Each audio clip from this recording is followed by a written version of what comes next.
Russia has committed nearly all its combat power stationed along the border into Ukraine, the Pentagon said Monday as it announced 500 more US troops were deploying to Europe to boost NATO security.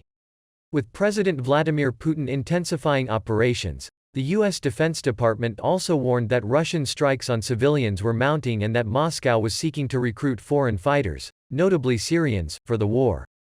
But the deadly invasion has slowed to a slog, and apart from some wins in southern Ukraine, Russian forces really haven't made any noteworthy progress in the last few days, Pentagon spokesman John Kirby said. The United States has already deployed 12,000 additional soldiers to Europe since February, but President Joe Biden has stressed that US troops will not engage in a conflict with Russian forces in Ukraine.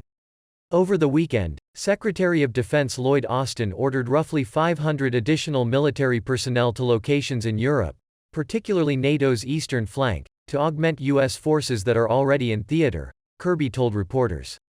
These additional personnel are being positioned to respond obviously to the current security environment caused by Russia's unprovoked invasion of Ukraine, and certainly to help reinforce and bolster deterrence and defense capabilities of the NATO alliance.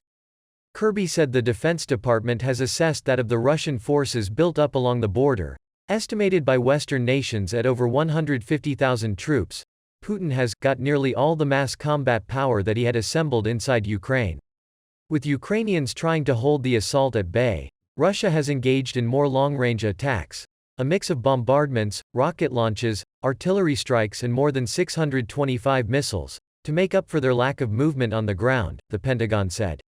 We do believe that they are having morale problems, they are having supply problems, they are having fuel problems, they're having food problems, he added. They're meeting a very stiff and determined Ukrainian resistance. Bombardments have increased around the capital Kyiv, Kharkiv, Chernihiv in the north, and Mykolaiv and Mariupol in the south, and they are having an increased effect on civilian casualties, and destroying homes, churches, hospitals and schools, Kirby said. The bottom line is, more civilians are being killed and wounded, he added. And Mr. Putin still has a choice here, not to escalate, but to find a diplomatic path forward and end the invasion. With enormous firepower at Putin's disposal, the Pentagon said it was noteworthy but nevertheless unclear why he would find it necessary to bring in foreign fighters. We know that they're trying to recruit Syrians for the fight, a senior U.S. defense official said. Meanwhile, concern has grown that Odessa, the country's main port and a crucial economic hub, is in Russia's sights. Ukrainian President Volodymyr Zelensky warned Sunday that Moscow was preparing to bomb Odessa.